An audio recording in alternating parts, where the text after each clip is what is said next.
What's up? It's your man, Chazz Ellis. I'm gonna wait for a few people to get on, do their thing. But what's up, y'all? Today I'm going to talk about this concept of wife privileges.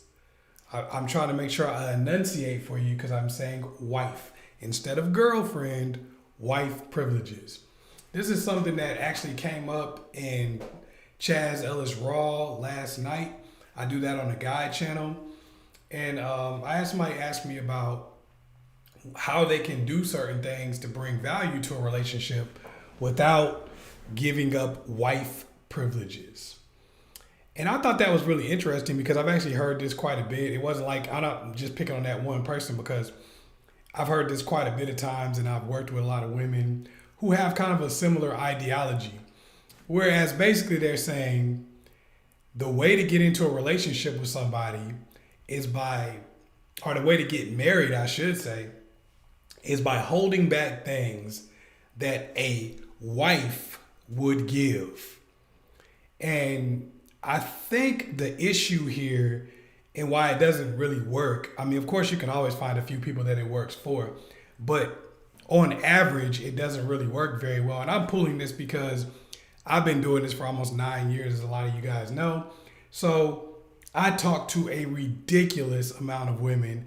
I work with a ridiculous amount of women, and I work with women from all different walks of life. Some of you know that I've worked with you before.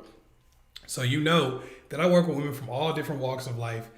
And this whole, I'm trying to withhold things that I would consider to be wife privileges in order to get somebody to wife me up I don't see any success rate, but it has to have an extremely low success rate because I've seen so many people try it, but I never see it actually work. All right. I never see it actually work. Now, one of the big reasons why it doesn't work is because I want you to understand this concept. The things that you consider to be wife privileges are usually going to be things you probably don't want to do. So you're considering them wife privileges, or they're going to be things that actually mark the difference between a relationship and a friendship. Unfortunately, the issue you're going to run into in most cases is you're not going to accept the same from the other person. So you might be like, well, I'm not going to give a boyfriend wife privileges. Fine. But if he says, well, I'm not going to give a girlfriend husband privileges, then that's when you're going to be at a problem. Think about it. I always want you to take things, when you get advice from somebody, take it and reverse it, or take it and put it out in a different space and see how that works. Like if it's a relationship thing, because this is how relationship advice usually goes. Someone tells you something and they say, this is how it works. And if it doesn't work that way, resort to shaming tactics. So yeah, don't give a man wife privileges. If that doesn't make him want to marry you, then he's not a real man. That's the shaming tactics. That's the caveat. This really doesn't work. So if and when it doesn't work, we're just going to make indictments on the person. Now I want you to reverse that and put that kind of advice out in the real world. So I used to manage salespeople. A salesperson comes up to me and says, hey, the sales tactics aren't working. Oh, well, they're not a real customer. They're a narcissist. That's why it's not working on them. That person was starved thinking like that. They was starved to death. This is kind of what's going on with the whole wife privileges. Because in reality, when you say that, you're not going to accept the same strategy from the person you're in a relationship with. If he says, I'm not giving you husband privileges, and I consider husband privileges to be anything that benefits you, much in the way you probably are saying wife privileges are things that benefit them. Well, I'm not taking you out to dinner because that's a wife privilege. I'm not spending money on you because that's a wife privilege. I'm not accepting calls and talking about your problems and talking about your day because that's a wife privilege. I'm not sending good morning texts because that's a wife privilege. I'm not putting you on my Instagram or my social media because that's a wife privilege. We can go on and on and on. You're not meeting my family. That's a wife privilege. In most cases, if somebody was to say that to you, or someone was to feel that way towards you, ultimately you're probably not going to be that interested in that person anymore. I know people say stuff for the purposes of that we're on the internet, but let's be real. In real life, you are going to lose interest in that person even if you liked them in the past. This is the problem with this old outdated advice. The advice works in some cases if you started it when it still could have worked. Okay, so don't give a boyfriend wife privileges. That's cool to tell your 14-year-old daughter, or your high school kid, or your kid is just getting into college, because at that point in time, it's not like, they've been giving out, they probably haven't been giving out sex and things of that nature maybe by then. So they're starting from zero. They're starting from scratch. So they could be like, I ain't giving no boyfriend wife privileges. Yeah, they'll probably never marry that particular dude. But if they keep that philosophy up and they get married while they're still really young, cool. It probably will work out. I'll give you that. But that's because you started it from start to finish. What a lot of y'all are doing is, mommy and daddy told you not to give a boyfriend wife privileges back when you were 15, 16, 17 years old. You didn't listen then. Now you're 35, 36, 37, 38, 40, maybe even older, and you're trying to follow that advice after the fact. Well, I'm going to stop giving these guys wife privileges because that's the thing that's messing me up. Yeah, guys are breaking up with me because I'm cooking for them. Guys are breaking up with me because I'm having sex with them. Guys are breaking up with me because I'm making their lives comfortable. This is why guys aren't taking the next step with me. That is ridiculous. Let me tell you something else that's just as ridiculous as far as men are concerned, so you can understand it. Because a lot of times we do a little bit better when we can point the finger at somebody else, and then sometimes we can see the negative in ourselves. This is like guys who say women like assholes. I know y'all have heard this before. I've been nice to women my whole life. Women don't like nice guys. Women like assholes. You hear this all the time. Now, so you're telling me that the woman stopped talking to you, or the woman put you in the friend zone because you took her out to dinner, you spent money on her, you gave her everything that she wanted and needed. This is why she stopped talking to you. Because of that. That's why she put you in the friend zone. No. That's ridiculous. When you really think about it, it's ridiculous. It's not that women like assholes. It's that women like certain types of guys, and those guys have a ridiculous amount of options. So therefore, they behave as if the girl is not that valuable to them, which makes her call him an asshole. Now let's flip this back to what I talked about with the wife privileges. You may think that somebody who is doing the least amount for a guy is getting the guy because of that. But the reality is they're getting away with doing the least amount because they probably got a dude who put them up on a pedestal, who felt like she was way better than him, either way better looking, way better status, way more money, way more cars, whatever the heck the situation was. He probably put her on a pedestal. And that's why she was able to get away with the no wife privileges. She might have done it when she was really young. She might have done this in 1965 when he didn't have a bunch of options or a bunch of people to choose from. This advice works at that time because it works for certain situations, but it doesn't take into consideration the totality of the circumstances.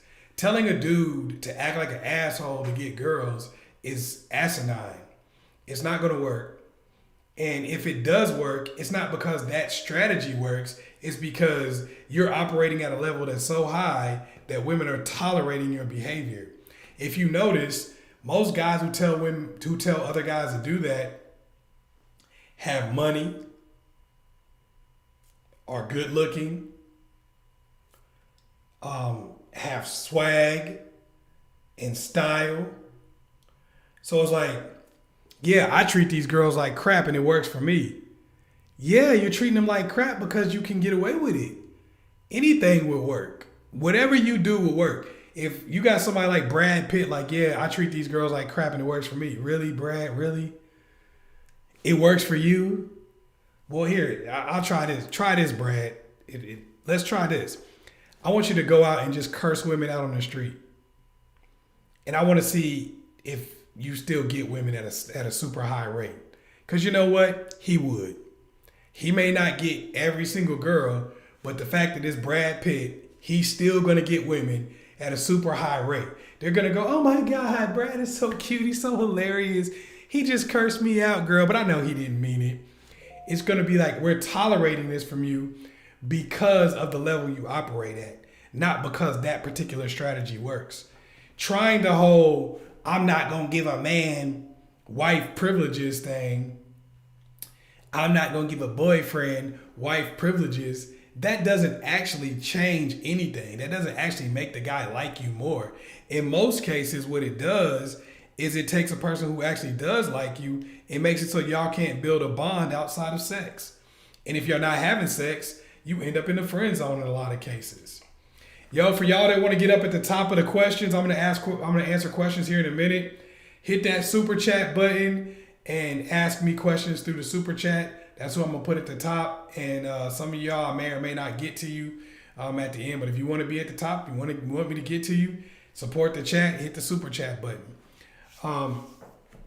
So this is something that a lot of women believe. A lot of women are taught to believe this type of stuff.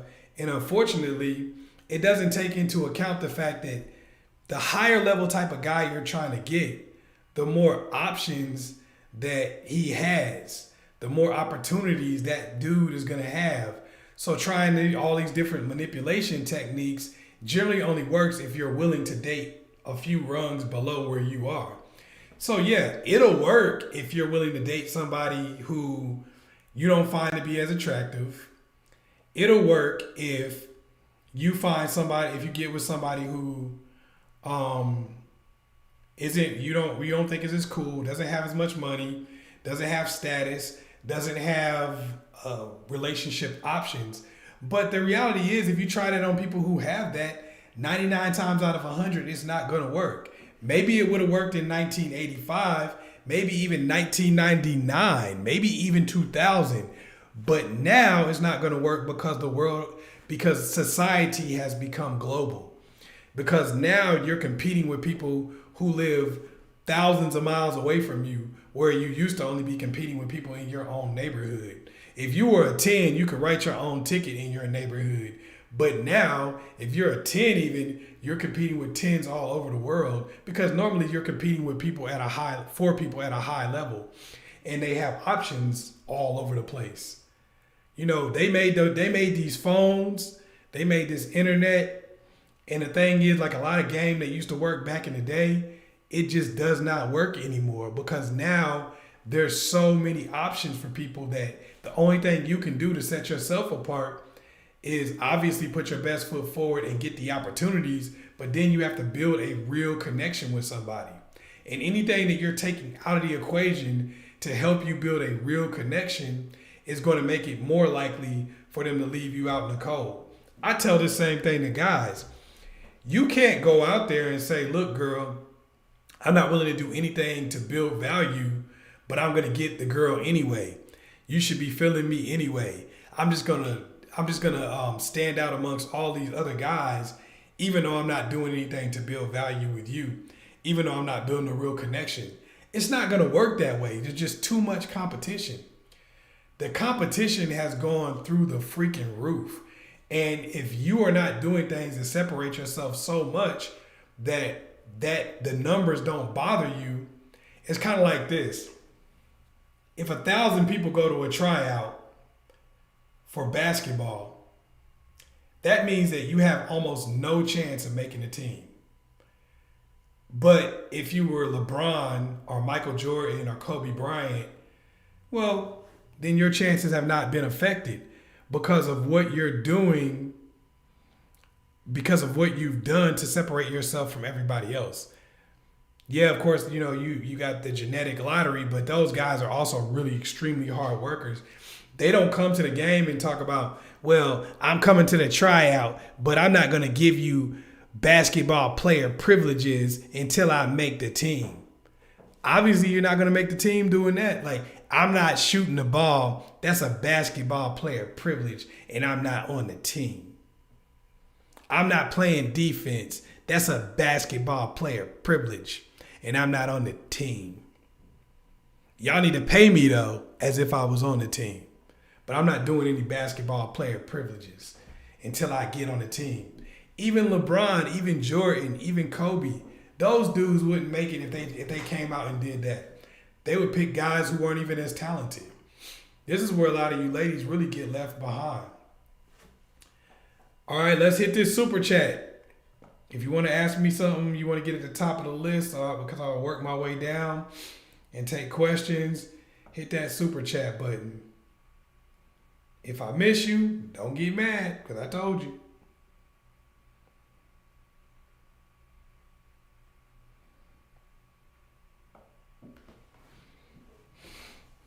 All right, let me work on a couple people that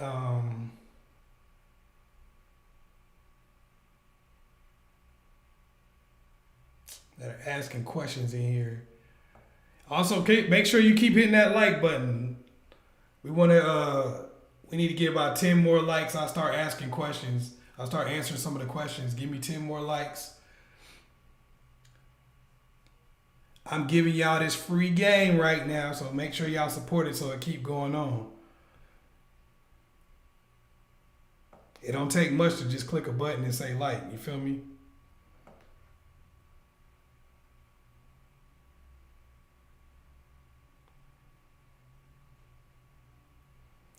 Now, what you gotta realize, like, as far as relationships for both men and women, and this is why I can do these chats and stuff for men and women, because really men and women don't have it that much different. It's just that you get advice consistently that basically says, if you're a woman, you're the prize, you don't have to do anything. Now you got more advice coming along from men. Hey, if you're a man, you're the prize, you don't have to do anything. And the reality is there's a small group of people who are going to be considered the prize. I'm just keeping it real with you. There's a small group of people that's going to be considered a prize, whether it's man or a woman. And then everybody else kind of gets left out in the cold and left behind. So you have to constantly work on yourself and work on building how you deal with relationships so you can actually be considered the prize. So you can actually be in a situation where you start getting what you want and accomplishing your dating goals.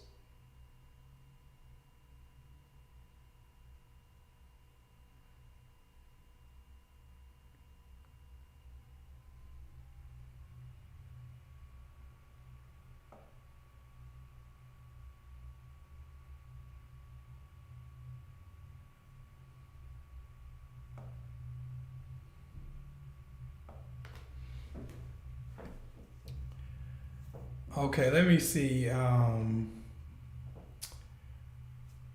We got Wardy. Let's see, what is he saying? Hello, how can I stand out from my ex's options? How can I get him back? At least as a friend without being needy, because he ignores me sometimes. We broke up 2 years ago because I cheated and he has a girlfriend now. Well, I mean, I don't know exactly what happened with the cheating situation, and you're trying to stand out now, and it's been 2 years. I would say one of the first things you need to do, you need to get back on your feet, because it sounded a little bit like you're kind of down bad. I'm just being real with you. It seemed a little bit like you're kind of down bad right now since it's been 2 years. You cheated on him. It looks like you probably did your thing. Maybe things weren't going perfectly in the relationship. You did your thing, and now you kind of found out the world wasn't what you thought it was going to be. And that may be kind of what you're dealing with right now. No judgment here. This happens. But if you want to stick out, what you got to do, first of all, is you got to kind of get back on your feet a little bit more in terms of how you're dealing with society, how you're dealing with dating. Get your Instagram, get your social media up, because he's probably not really talking to you. So get your social media up, get your Instagram up, start looking for some of his social media and stuff like that. And then if you haven't been working on yourself physically, do so. And then just get out in the world and see how you can run into the guy. You know, and then maybe y'all can start trying to rekindle or rebuild from there. But the fact that you cheated on the dude and he's got a new girl now, that's going to make it an uphill battle, man. Most of the moves you got to make, because I personally think if you're trying to get with the same dude after 2 years, it sounds to me like you down bad. I'm just being real with you. It sounds to me like you down bad. I think you need to just get yourself together in general. You need to get back out in the world, start talking to people, start dating again. Stop focusing so much on this dude. And if y'all run into each other again, that's going to be the thing that's going to make them pay attention to you. But trying to reach out, trying to break up his relationship or whatever you might think about doing, that's just going to make you look thirsty. That's going to make you look lame. I understand that whatever you might have done as far as cheating might have messed up y'all relationship or ended it completely ultimately.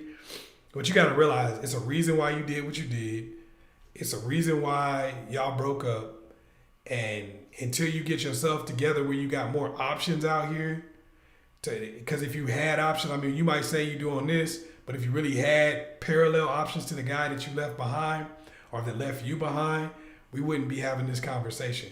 So you got to get yourself back to the point where you got parallel options, get yourself back in the game again at the same level or above the level you were when y'all broke up. And from there, you got a better chance of getting dude back if that's what you still end up wanting to do. But until you get there, it ain't happening.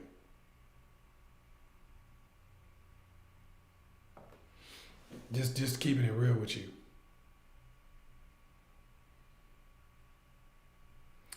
Let's see. We got Jackie Hall.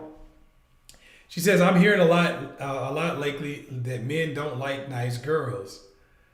I don't think that's really necessarily true. This is like the women like assholes thing. This is I talked about this earlier. You might not have been on then, but this is like the women like assholes thing. It's not that women like assholes. It's that certain people have way more options. Thus, they can treat you like they don't care. Men like women with options.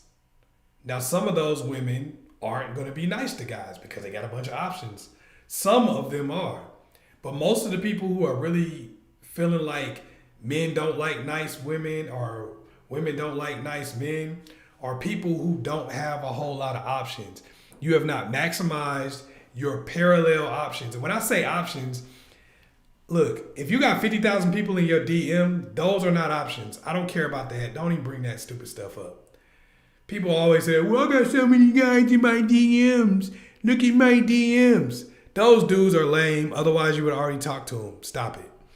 When I talk about options, I'm talking about parallel options. If you do not have parallel options, then you don't have options at all. If you do not have parallel options, you do not have options at all.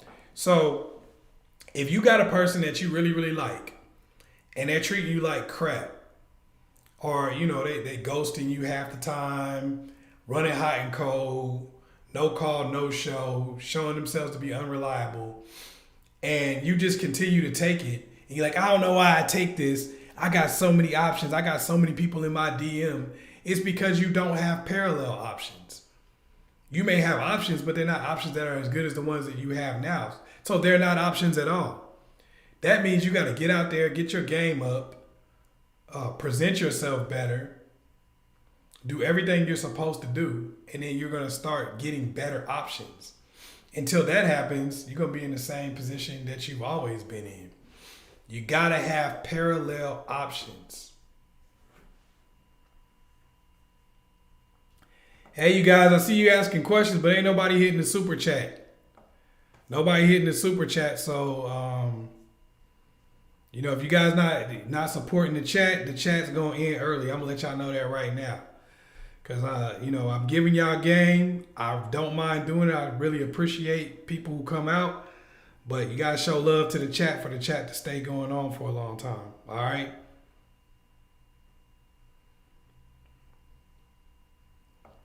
Keep the likes going. Also, make sure you show love. Hit that super chat button.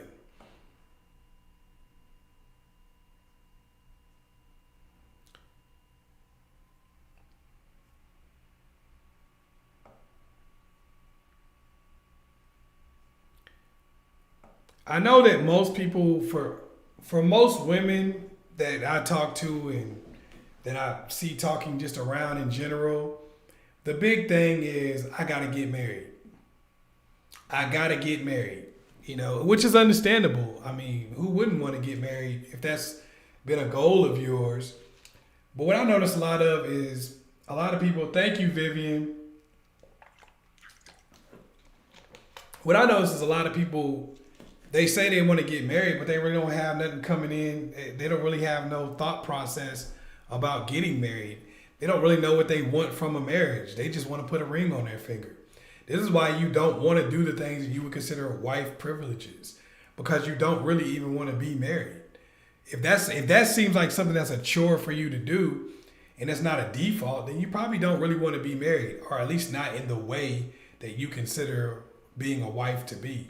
So that's something that you got to think about. Like if it's difficult for you to do things that you would consider wife privileges, then you might need to go ahead and do something different. Okay, let's see, Vivian. I've spoken with men that are lawyers, surgeons recently. They appear to be lonely and struggling to find a woman. I was surprised. I'm not a 10. If they find interest in me, women who are 10s must not be enough. I'm a 6. Okay, I get that, what you're saying there. This is one of those things too where I'm not gonna call you out personally, but this is also a miscalculation that a lot of people have. Because I actually know this person, and actually you're not a 6. So that's a miscalculation right there. But let's answer this question for somebody who is a 6. And that means it'll help you too. Just being a 10 physically doesn't mean that you're going to get whatever guy you want. You're going to find everything that you're looking for. Because the thing is, when you're competing, because she's talking about lawyers and surgeons, so you're competing for the upper echelon. Obviously, when somebody's a surgeon, that means that they're going to be in the top 10% at least. So you're competing for people who have status, who have money, and a lot of times they chose to forego relationships in order to get all of those things. They were over there in medical school instead of dating. They were studying. They were in law school and they were studying instead of dating. They were doing a lot of reading. They were doing a lot of work, residencies, all of these type of things. They were doing these things instead of dating in a lot of cases. So when they get out there back in the world and they want to date, they're looking for people who really, really bring a value other than just their looks. Because a lot of times they're older, they're more educated, and they're not looking for the same thing that the 19, 20, 21, 22, 23-year-old. They're not looking for something that somebody who is really only successful because they just, got a lucky drop in the bucket or something like that. They're looking for something that's going to be stable for them. They're looking for somebody who's going to be able to understand them and understand where they're coming from.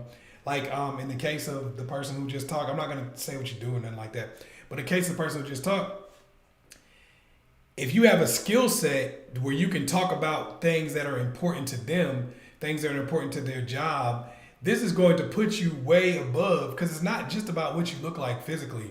Just like it's not that way for a guy either.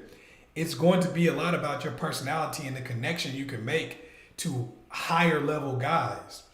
If you're a person and you're a 10 physically, your face is bang, your body is bang, everything is just, physically banging. Unfortunately, if you don't have the communication skills and you don't have any of the wife skills, like understanding what they need and what they want and what's going on in their lives, if you don't have those things, then no, I don't care what you look like physically, you're not going to be enough.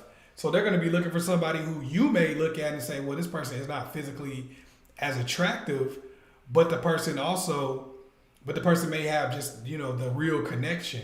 Also, you got to remember there's different types of attractiveness. There's made up attractive, and then there's also down home girl next door attractive. Studies have shown, and y'all don't take my word for it. You know, you can look it up yourself. Studies have shown that guys like the girl next door more than they like the person who doesn't seem real. So take that for whatever it is. So even when you're putting your makeup and stuff like that on and you're trying to look your best, that's cool. But always try to keep it more in the girl next door look. Even if you are putting makeup on, even if you're putting your clothes on, if you could keep it more girl next door, then you'll usually have a little bit more success. Thank you, Tissue Experience. This is Danica Morgan. I hope I got it right. If y'all don't want me to say your name or shout your name out or whatever, just go ahead and put in the comment section. No, or when you put at the end of the comment, just put anonymous or something like that. Hi, Chazz. I'm 42. Haven't dated in a while. Got my heart broken. Okay, that sucks. My friends say I'm going to live with a cat. Oh, man. How do I get back out there? Man, I'm going to tell you something. It's like swimming. If you've been out of the dating game for a while, it's just like learning how to swim. When you're young, it's two types of people learning how to swim. It's people who don't know how to swim. They just don't know how to swim. And then there's people who are afraid of the water. If you are afraid of the water, that's the first thing you got to do is get over that fear of the water. Now, when I was a kid, the way I got over my fear of the water, in swimming, I don't necessarily suggest this for anybody because I understand that, the world has changed. But my daddy took me in 8 feet of water and tossed me in. I was actually afraid to get in the water before then. But it worked with me, and I'm not afraid of it anymore. I'm not afraid of the water. I'm not afraid to get there and start swimming anymore. So it worked for me. That doesn't mean it works for everybody, but when it comes to dating and things like that, unless you get out there, you got to just jump out there.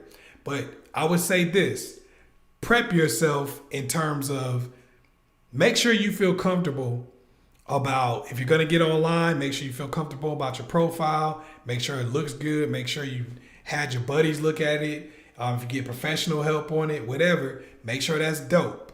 Make sure your Instagram, make sure your Facebook and all that, make sure that's dope because it's going to make you feel more comfortable and also to give you more opportunities.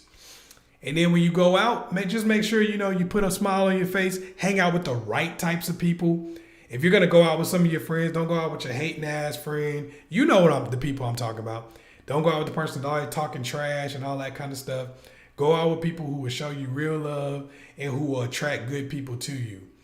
And that's how I would say just get out there. You got to just rip the Band-Aid off and do it. Thank you, Jackie Hall. Appreciate you.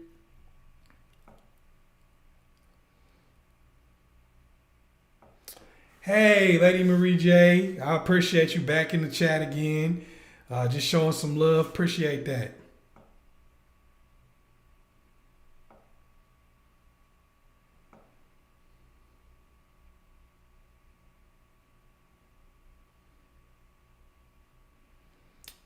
Okay, let's see. Y'all keep these super chats humping because other people have show love.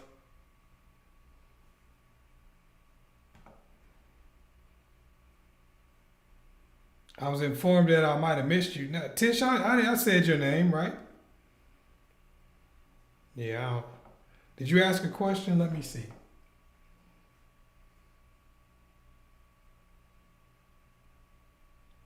Yeah, I got you.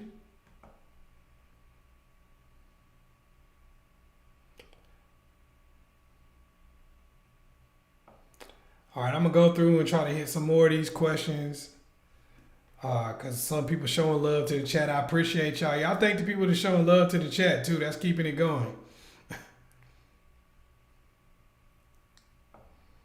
They uplifting it for others. Okay, I'm trying to hit some of these.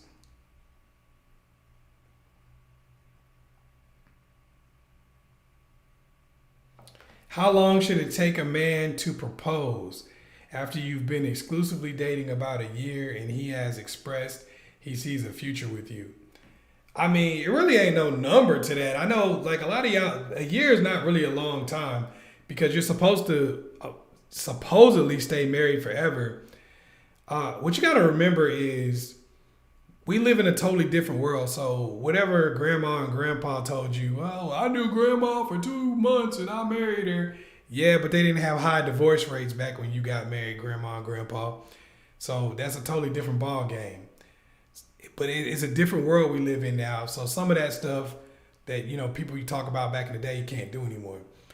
And for you also, don't just focus so much on getting married that you don't actually focus on getting to know the person. Stop trying to get a ring as soon as possible. I feel that a lot of you women, this is from talking to you, I know that a lot of you women don't feel like you have any real... I feel like a lot of you women think the longer a dude gets to know you, the less likely he is to want to marry you. And if that's the case, I'm going to keep it a buck. What's the point of getting married to the dude anyway? If he's going to, because that means he's probably going to divorce you. So take your time, get to know this person. It's not all about just putting a ring on your finger. I know I may be telling you something different than a lot of other people told you, but how has that been working? Because people get married. Obviously, they get divorced more than 50% of the time. And more than 80% of the time, women file for the divorces. A lot of that is because you try to get with somebody. You don't really want to take the time to get to know them. You just want to put a ring on your finger and make sure you got it locked down. That doesn't lock anything down when we live in a world of high divorce rates. Take your time. Get to know this person. Don't worry so much about the proposal. Worry about how the relationship is going. And is it healthy? Is it fun? Are y'all both getting something out of it?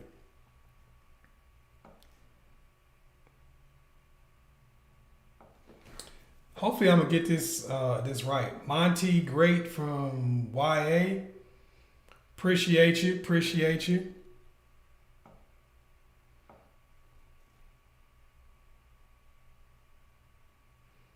Yeah, get to know them first, man. If you're gonna marry somebody, this is what people don't do, and I'm gonna be real. I work with so many people who are coming out of divorces, and when you talk to them about why are you coming out of this divorce, what ended up happening, almost every single time it's, well, we actually liked each other, but we just really didn't get to know each other. This person started doing all kind of stuff that I really wasn't familiar with and didn't seem like them. And then when you ask them, well, how long did you know the person? Usually it's a short period of time and then they got married. And even when it's a long period of time, when I go in and I start asking deep questions about the person, most of the time they can't answer it. If I say, okay, well, tell me about his childhood. What happened there? I don't really know that much about his childhood. Okay, but you married somebody you don't really know? Well, what city are they from? Dang, what city are his parents from? People will get married to somebody without knowing hardly anything. People will get married to somebody that they wouldn't cook for. This goes back to the white privileges thing. People will marry somebody that they wouldn't even make a meal for. How are you going to marry somebody when you don't even know what they eat? You don't even know how much seasoning they like in their food. Everybody doesn't like bland food. Everybody doesn't like heavily seasoned food. Everybody don't eat pork.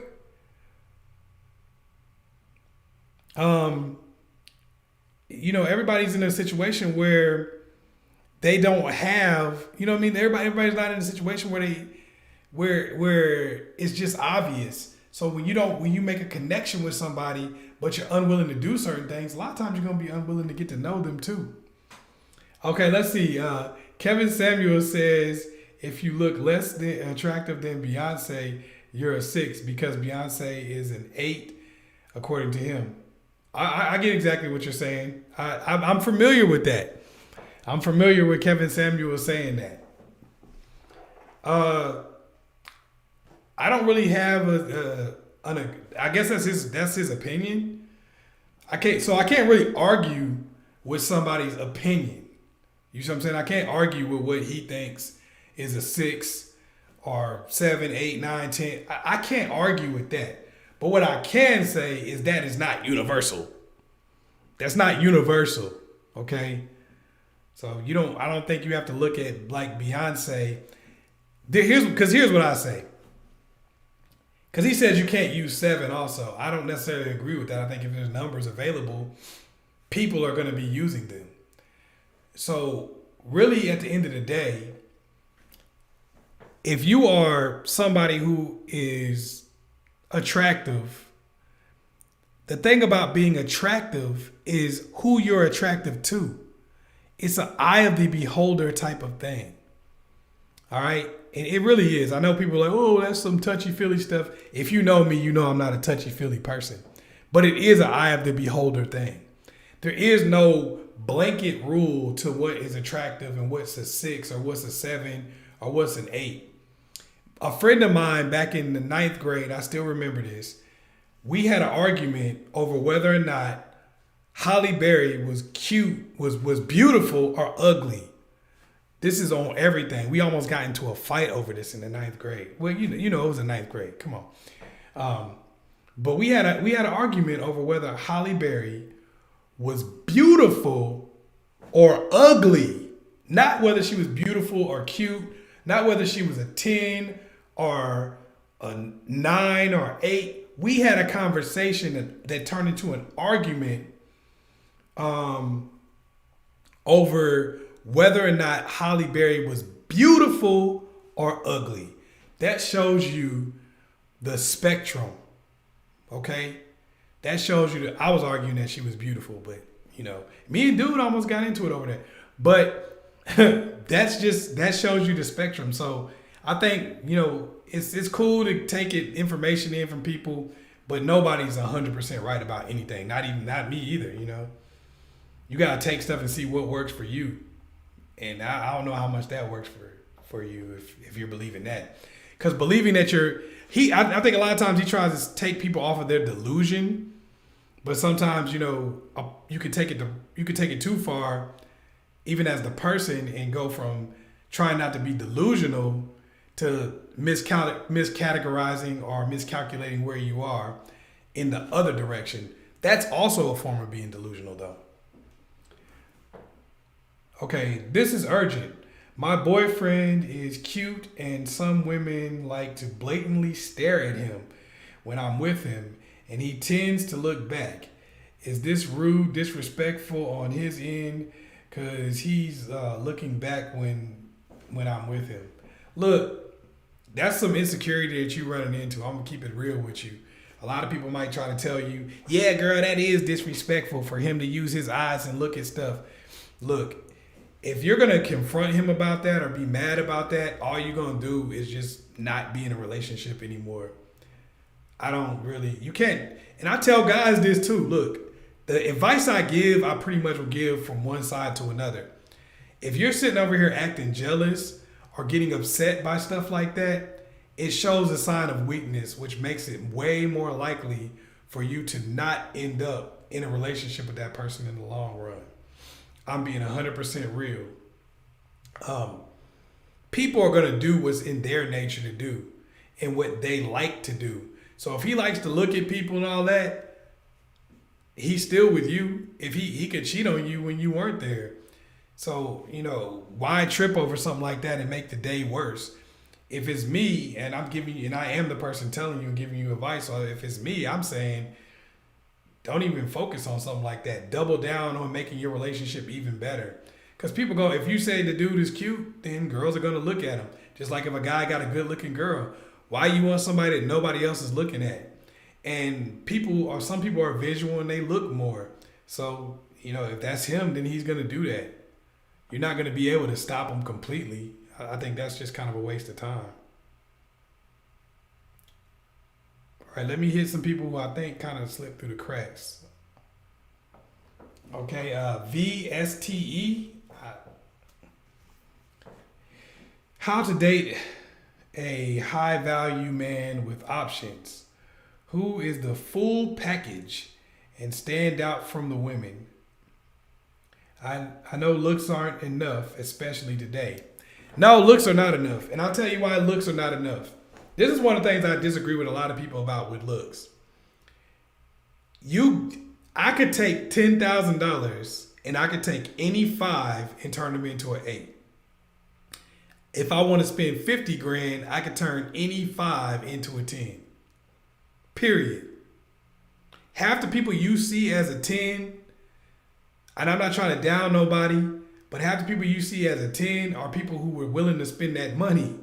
They willing to spend that bread, okay, to become a 10. And it's stuff that happened before you ever even saw them. Take most of the celebrities, they have some form of work done. Am I wrong? Because I'm not. Let's go. If you think I'm wrong, let's go look at teenage pictures and then go look at pictures of them in their 30s. If you think I'm wrong.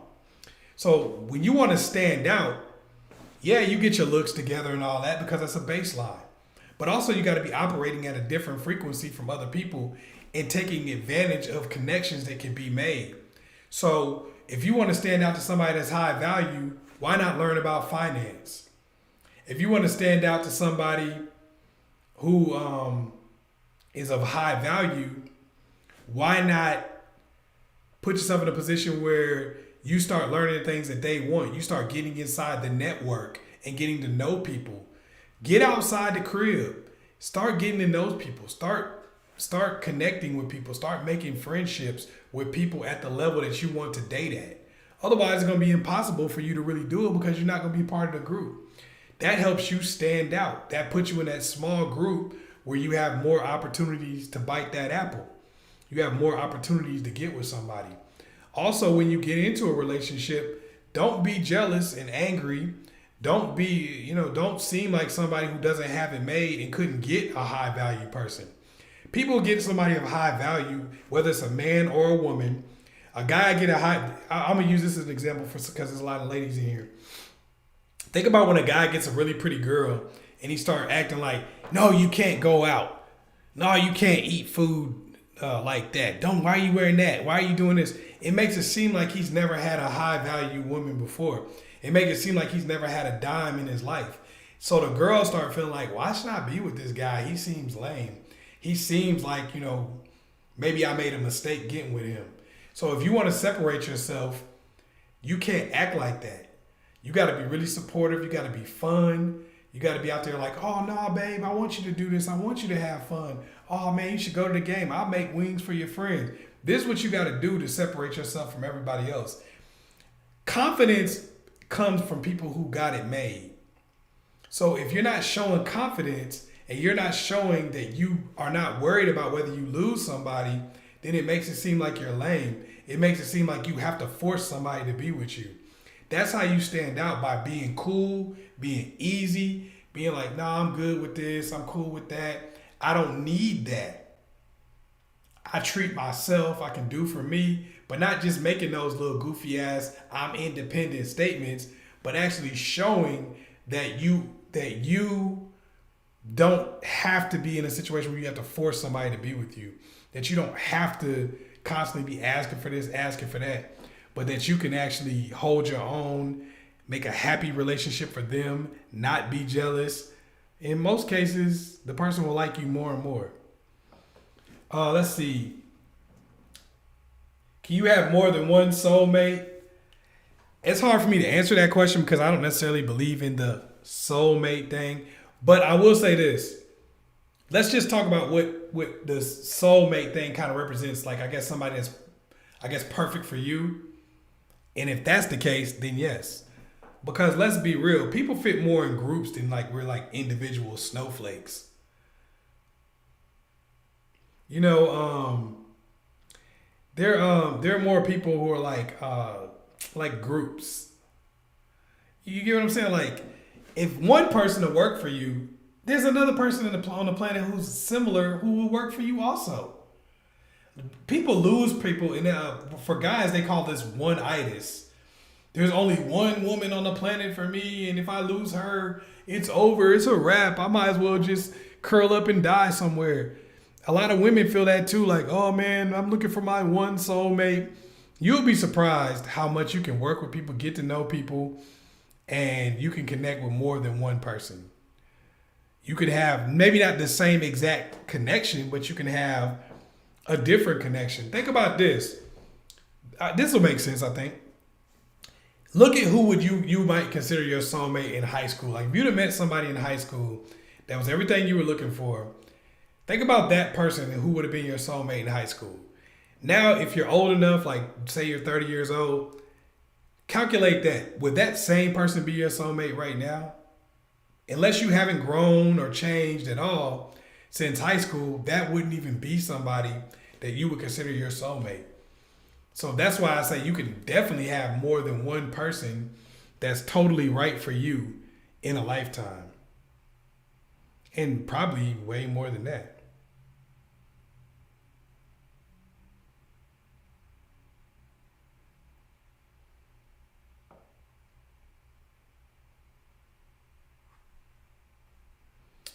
Let's see what else we got.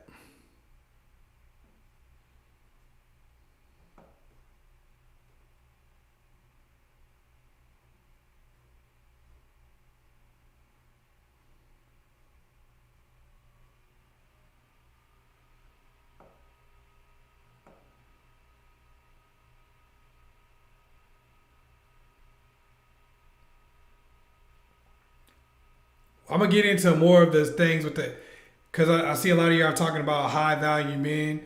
Some of the stuff I'm gonna try to do where I answer like questions a little bit, where I talk about something a little bit more as far as high value men are going.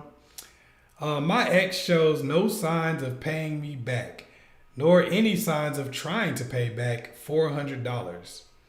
Okay. I'm going to see his mom and tell her about the issue. Will this do permanent damage to my chances of reconciliation? Yes. Short answer is yes. Look, let's keep it a buck, okay? If you loan somebody $400, number one you need to learn is never, ever, ever, ever, ever in life loan someone money that you can't lose. You probably already learned that. Don't loan people money. Give money. If you're gonna loan money, you need to work out bank terms, get collateral, and all of that. I'm dead serious. My dad taught me that. Some of the best advice I ever got. That's number one.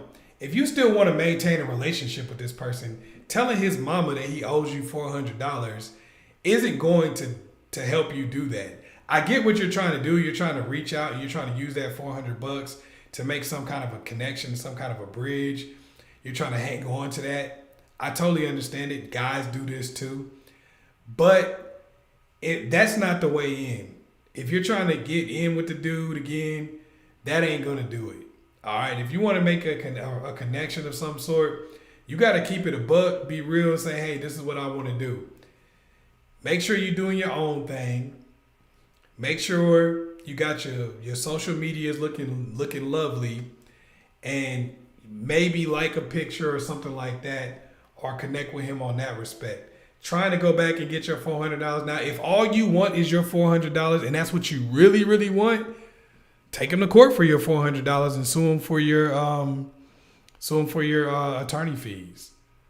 If you really want your $400, but the way you're going about it, it doesn't seem like that's really what you're looking for. It seems like you're looking to make a connection, and calling his mama and telling her that he owes you $400 is not the way to go about it. 99 times out of 100, that's just going to make the person resent you. The mama probably going to stop liking your ass. I don't think it's really the way to go. I'm going to be real with you. If you want to reach out, be real, be like, hey, I'm going to hit him with a like on a picture or something like that. DM maybe, but I'm not going to try to use the money to get back with the person, because that doesn't work. If you want your money, go through the proper steps, get your bread. If that's not really what you want, then you got to be upfront and be real and get what you really want. What's up? Hey, May. It's Maii. I don't, I mess up names a lot of times. Please forgive me. I know who I'm talking to. You was actually on the chat last night. We were just talking about a question you asked earlier. You might want to look on that. But anyway, if I mess up your name, I'm sorry. I know who you are. I'm doing the best I can. All right. Hi, Chazz. I've been single for almost a year. After being cheated on, I'm ready to start dating again. I don't want to date online, so where do I start? If you don't want to date online, which is understandable, if you don't want to date online, what you need to do is you need to get group help to get out there. Start joining groups and things that are just conducive to you meeting people and are things that you're interested in. Like join mixers, go out there and do uh, a lot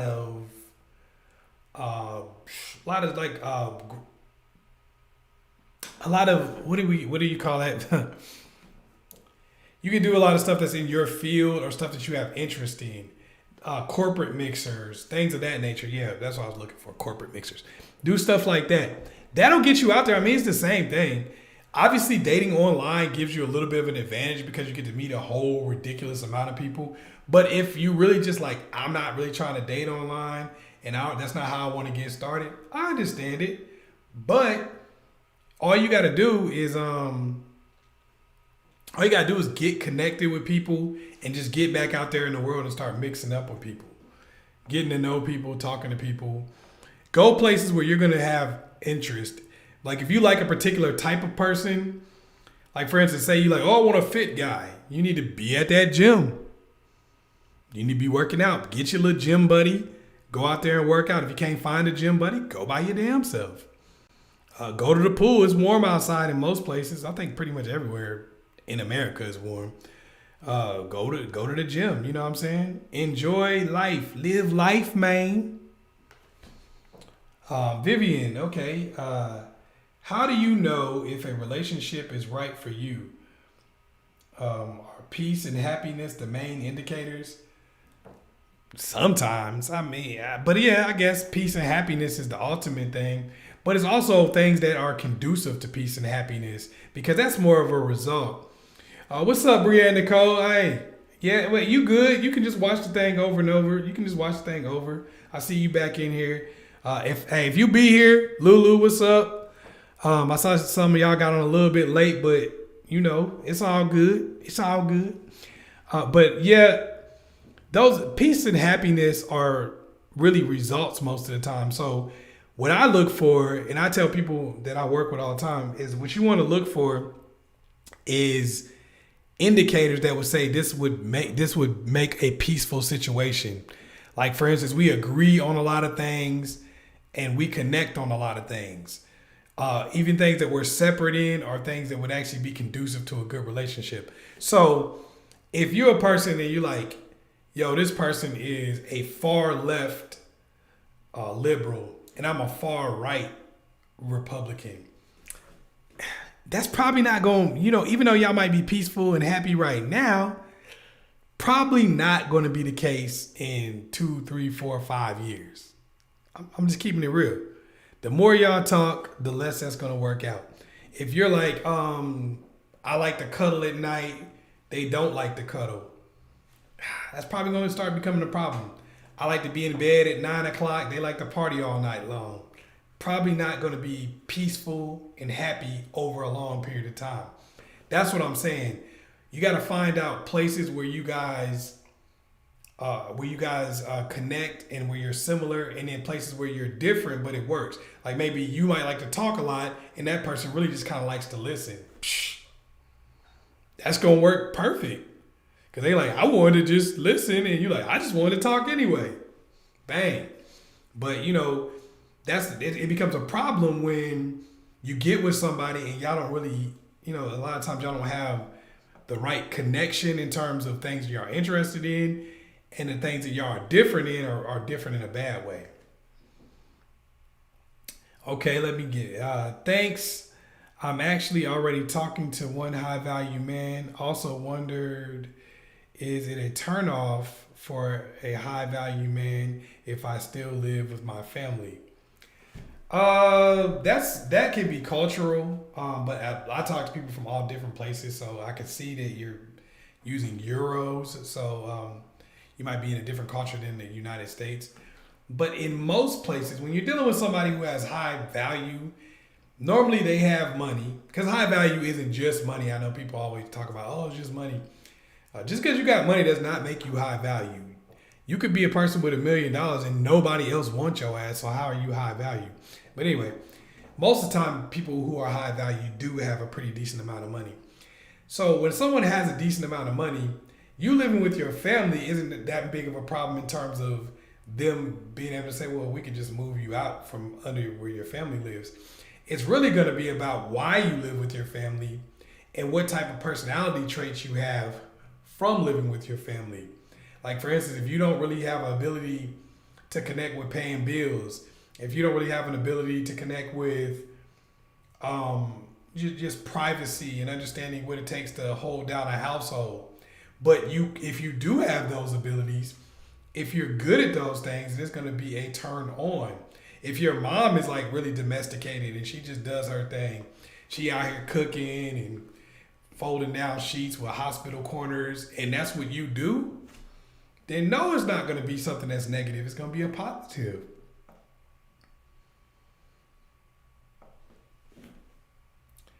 Okay, she says, my friend circle is small. What do I say to a guy that I'm dating when he invites me with his friends and I have no one to bring with me? Feels awkward. I totally get that.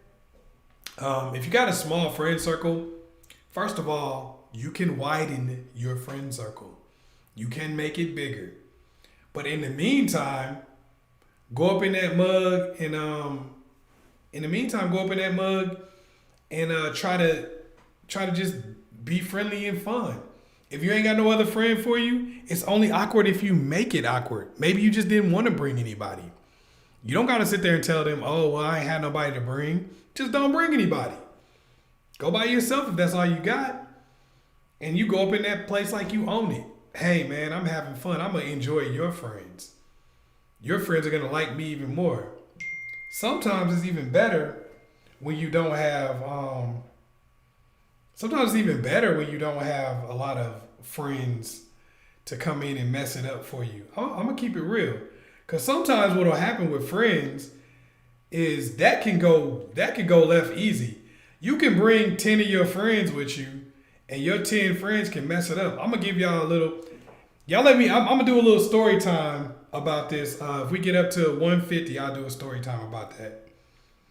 About bringing your friends. But yeah, sometimes you can bring your friends with you and they can mess it up for you. You know, it happens all the time.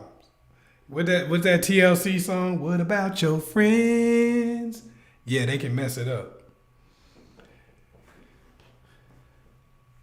Okay, I'm hitting the super chat questions first for some of y'all are asking, because I mean they paid to get super chat questions.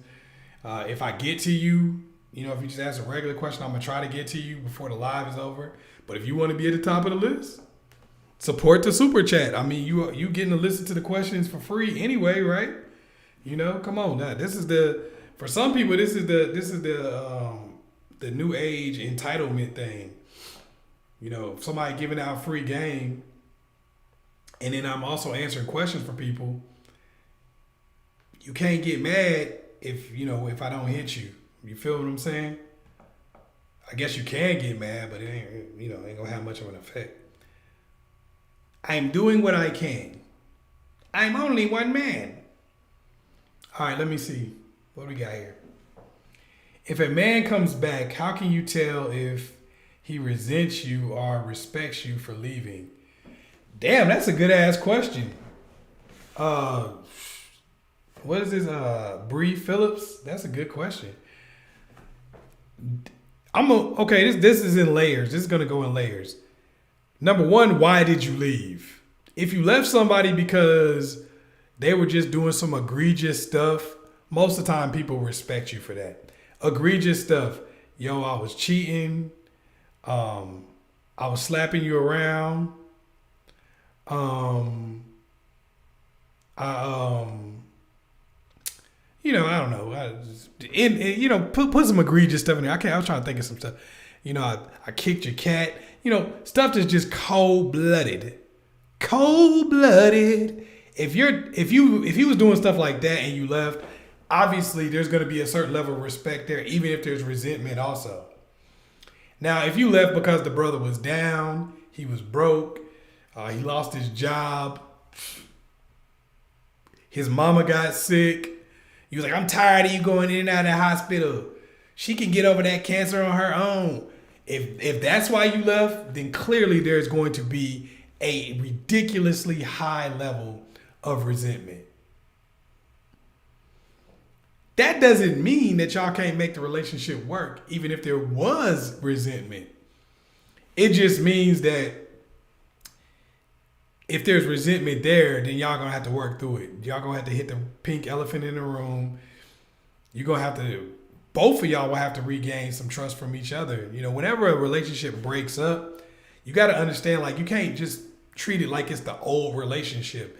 You have to keep building a new relationship. Every couple of years, even if y'all stay together continuously, every couple of years, you gotta keep rebuilding a relationship. This is why people struggle so much to even stay together. Just because y'all broke up, that's how your relationship has to get renewed, because y'all broke up and y'all got back together. But even if you stay together with somebody continuously, every couple of years, you have to keep renewing the relationship. You have to keep building it. Every couple of years, y'all gonna be different people, especially like 4 or 5 years go by or something like that. You guys are gonna be different people. So you guys have to keep on rebuilding and rekindling and reconnecting your interest. You can't just assume you're dealing with somebody who's the exact same person over and over again. Okay, so you say he wasn't over his ex and he was juggling the both of y'all. He probably doesn't resent you too much for breaking up with him. I mean, you know, any more than the normal resentment. But what I was just telling you, that still works for that. Yeah, it doesn't seem like you did, you know.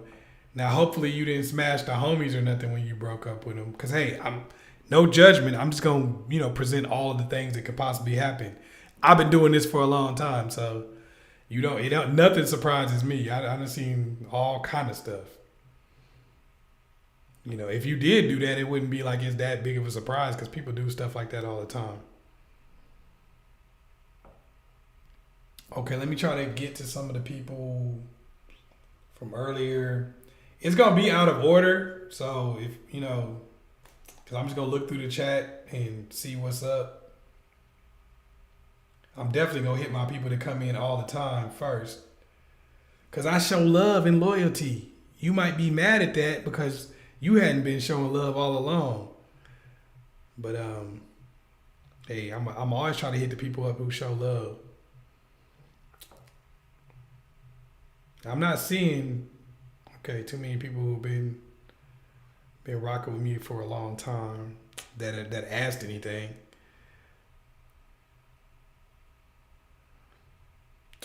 Okay, so let me try to hit some of y'all that asked a little earlier.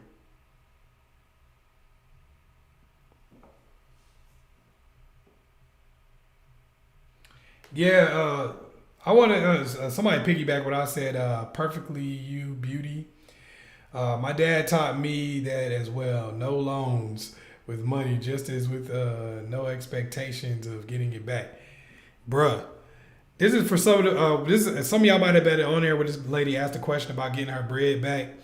If you loan money to a girlfriend or a boyfriend or a friend or a family member or anybody, and you don't have like loan sharks or something like that, people to get your bread back. If you have ever in life loaned somebody some bread and you think you're going to get it back, that was your first mistake. Money is always a gift unless you got a whole lot of, like unless you got collateral, like I said before, and different, you can put it on that credit report. If you're not doing all of that, then you need to just count that money as given. That is a given.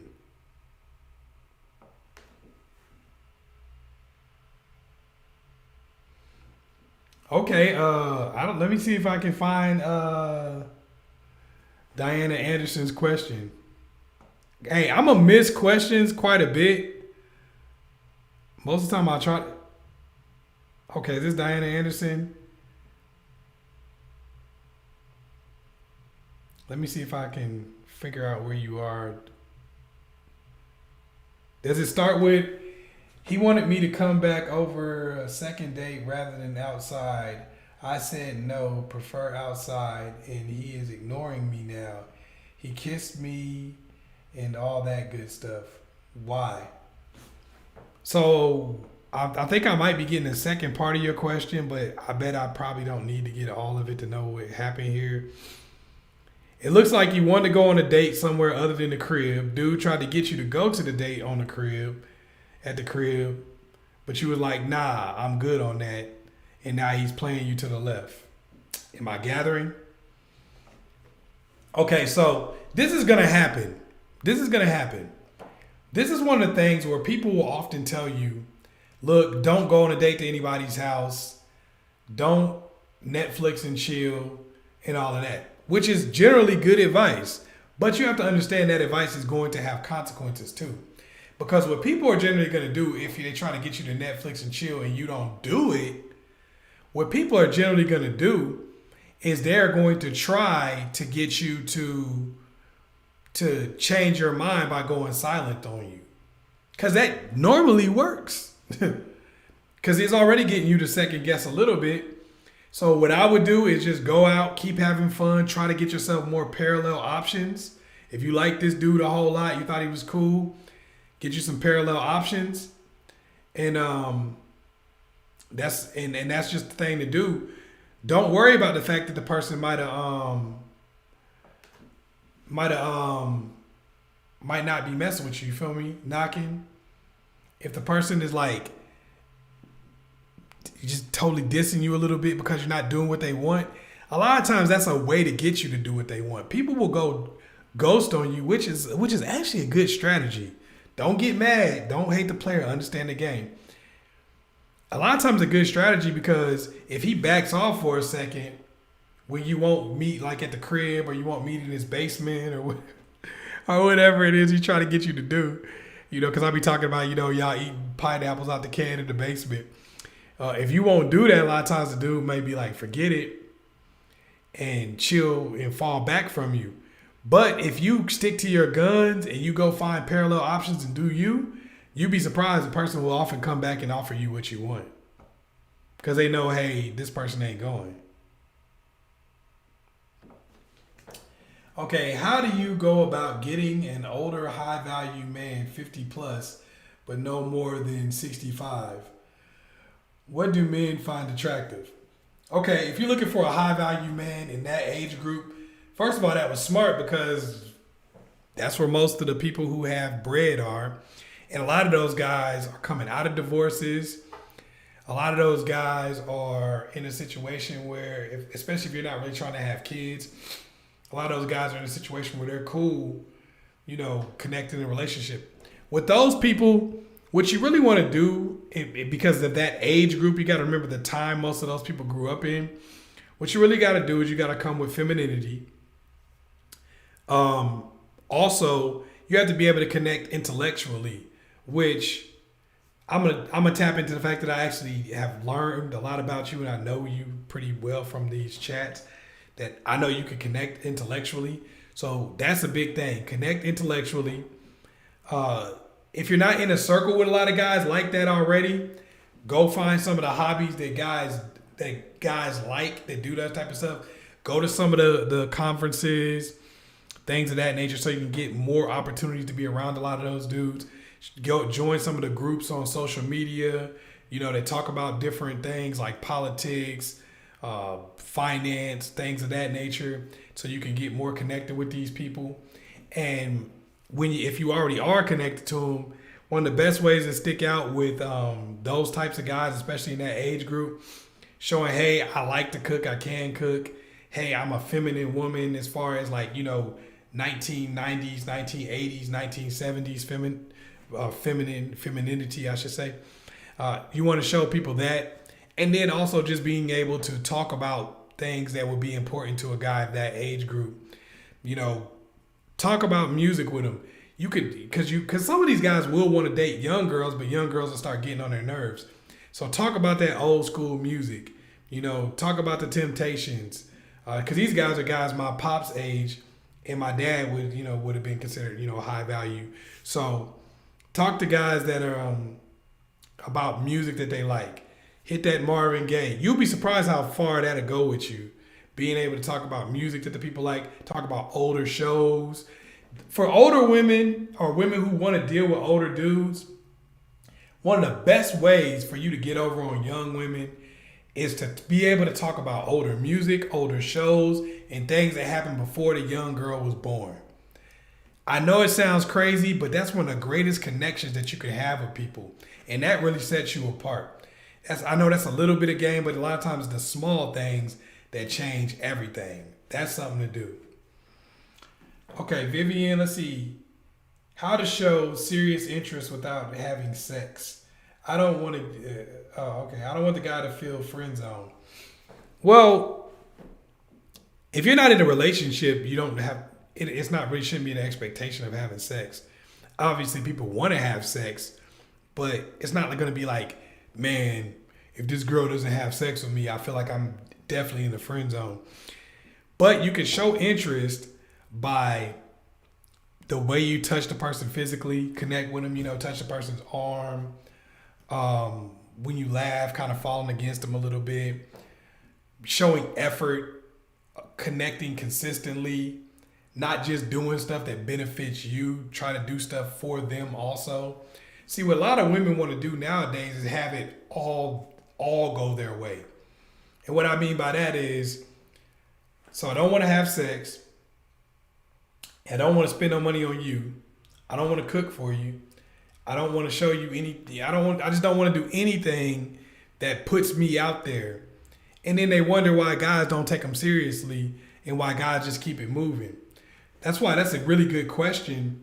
If you're not having sex with the person yet, then you got to put in more effort to show interest. So that means you got to make the call sometimes. That means that you got to try to offer them an opportunity. Make sure it's reciprocal. Make sure they're actually feeling you. But when they are feeling you, make an opportunity. Or take the opportunity to do things that they like also, and to initiate things. That shows a guy that you have genuine interest, but also shows that you know him and you know what's up.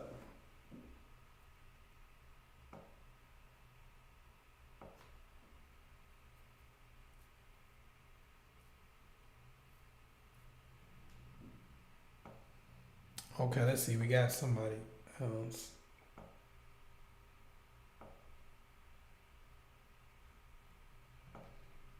All right, I'm trying to hit everybody now.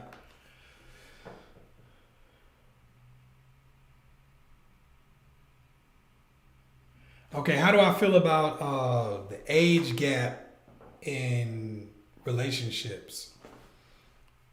I don't think age really makes that much of a difference. Age is more, because the thing about age that really you can't really calculate much by age, because people are so different at different ages. Like, for instance, you take one person that's 25 and they'll be wise because they've been through a whole lot of stuff. They knowledge level, hell, you could take somebody that's 18, 19 years old and they'd be like, their level of what they understand and what they know could be like way up there.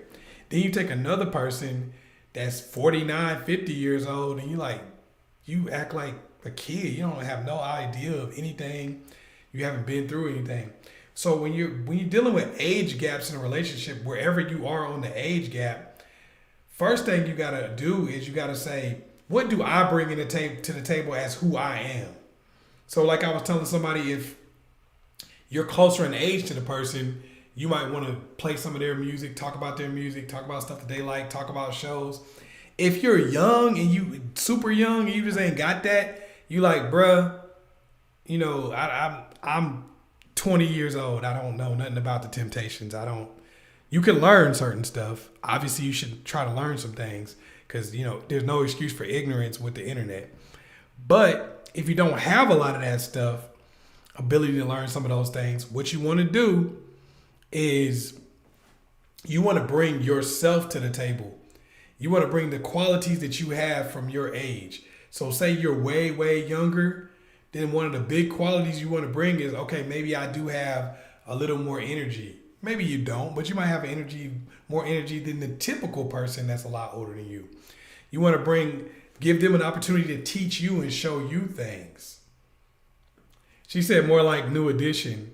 Well, she said from 50 to 65. That's not New Edition. That would be well, yeah, I guess 50 maybe New Edition.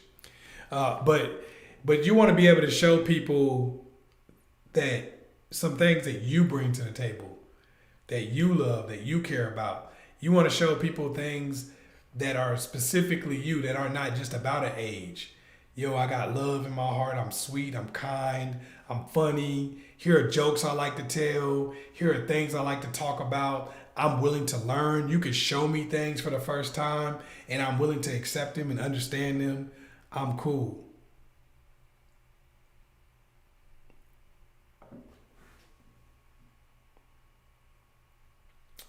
Okay, let's see what else we got. Describe a feminine woman, then describe a masculine woman.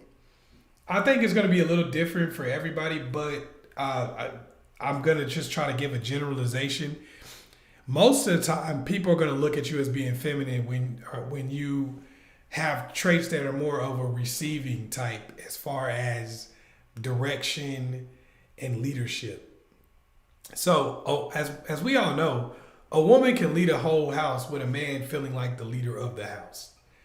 That's where you have the feminine, where you're saying, this is my man, and what we're doing is for his program. And what we're doing is for my man to be able to take care of us in our house. Now, if that's not what you want to do, that doesn't mean you're not feminine, but that just means that most men are not going to see you as being feminine. So if you're a person that's like, I got to be in charge of everything, I got to be in control of everything, most men are not going to see you as being feminine. I'm just being real with you. So they're not going to act masculine in terms of what you might see as masculine, which more women are like leadership, protection, provision, things of that nature are generally what people see as masculine. Like, obviously, you wouldn't see a man as masculine if a burglar was downstairs in the house and he was like, nah, girl, you go down there and take care of that. Maybe in the chat, somebody might say they see that as masculine, but let's be real. We're talking about generalizing. We're generalizing. And generally, no woman is going to see that as masculine. So if you want that type of thing, if you want somebody to be masculine with you, then you're going to have to show, hey, this is where I'm softer. This is where I'll defer to you. When we have conversations, I'll speak to you in a respectful tone. I'm not going to be all aggressive with you and things of that nature. I'm going to accept direction and leadership from you because that's part of me feeling like, because I have to do that a little bit, because if I don't, then when situations come up in there 50-50, then you're going to feel like I got just as much reason to do it as you. And what I mean is, like, if you're sitting over here saying my career is the most important thing and my career is just as important as your career, then a bill comes up and you go, you supposed to pay that. He's going to be like, no, we both basically dudes living in this apartment or this house together. So you need to pay the light bill just like I need to pay the light bill. Because for your femininity is us being the same. So that's going to be my masculinity. So it depends on, like, just to kind of try to answer your question and wrap it up. Masculinity is always going to depend, and femininity are always going to depend on each other. If you want someone to behave a certain way to you, because masculinity is going to be defined by you and him and what y'all agree upon, not really necessarily what I say. And femininity is going to be the same way. But normally what's going to happen is, if you present yourself as a woman who doesn't want to take leadership, who doesn't want to kind of defer to their man, then he's going to expect you to take the same level of responsibility in everything you do. He's going to expect you to feel basically the same role he feels in a relationship, which a lot of women don't want. Hopefully I answered your question. What is the best way to get revenge on an ex? This is going to sound so corny and cliche that, it's but moving on and getting your own life right. That's the realest thing I could possibly say. Moving on and getting your own life right. Because if that's not what you're doing, and you're trying to get revenge on them any other way, it's probably not gonna work out.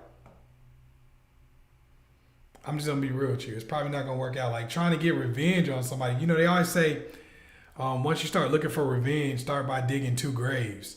Most of the time, when you try to get back at somebody else, like in any kind of real way, you normally tear yourself down and you make yourself look bad.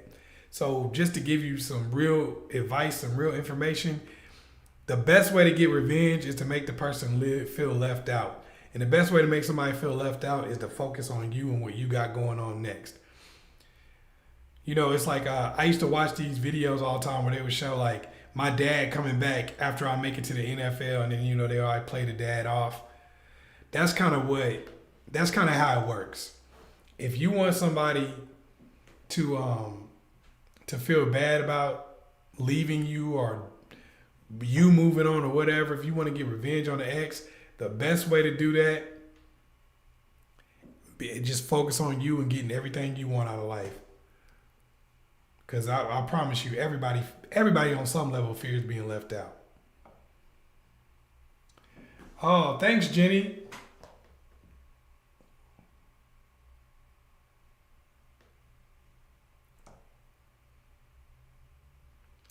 Okay, we got anything else? I'll be on here for a few more minutes.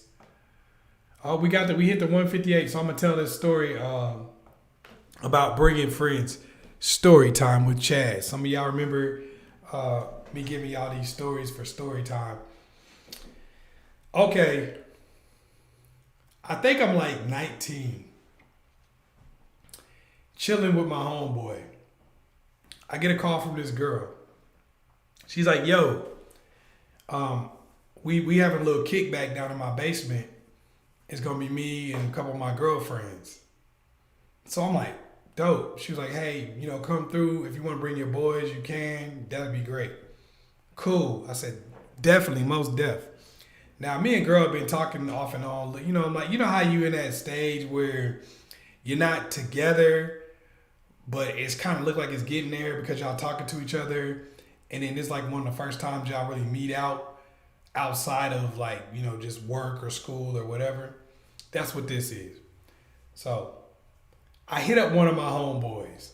Some of my friends watch this, so I'm not going to say this person's name. So I hit up one of my homeboys. And I thought about it. I was like, man, I don't even know if I should bring him. But I was like, man, that's the homie. I'm going to be real. And, you know, I'm going to bring the homie. So I tried to hit up another friend, but he wasn't available. So I just brought me and this other guy. So we go there. We get down in the basement. And I don't really know why. I have no idea why. But my homeboy just starts talking trash to these girls.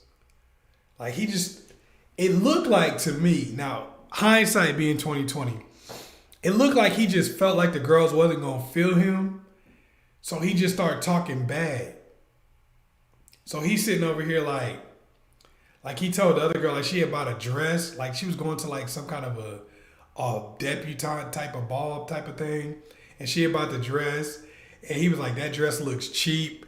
I swear, bro, like he just started talking stupid, and they going back and forth and everything. I'm just sitting back chilling, right?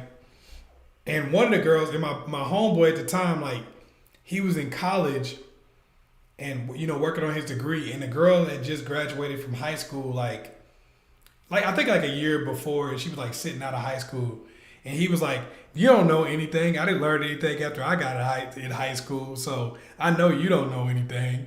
You didn't even go to college yet. He just started crapping on these people, and I'm over here like, it's a weird, awkward situation because I'm like, look, I'm supposed to be this person's friend, so I don't want to like go against my friend in a place that I brought him to. But then I'm like, you kind of crapping on these girls who really didn't do anything to you. So I feel like a jerk by not saying nothing to defend them either. So I felt like I was caught between the rock and the hard place. So when I finally did say something, This dude tried to pull me down with him. He's like, oh, come on, you think the same way, and blah, blah, blah. I was like, oh my gosh. So when we finally left the joint, the girl went from liking me, calling me over to come stay, to come hang out at her crib, to when I saw her in the street, I was with one of my other homeboys, and he was like, dang, what happened, bro? Did that girl used to like you? Because she was just looking at me stank as hell. Like, she just stared a hole through me. And it was like a couple years before this girl ever even talked to me again. Like, every time I said what's up to her, and she didn't even give me a head nod. She was like, psh. So I say that, and for me, the moral of that story is you gotta be careful who you bring. Bring somebody. All friends, just like they say, all money ain't good money. All friends are not good for every situation. So if you're gonna bring somebody who is gonna make you look good. Bring somebody who's gonna be your best foot forward, not somebody who's gonna make you like a damn fool. And that's exactly what this dude did. He made me look like a damn fool. Thank you, Vivian.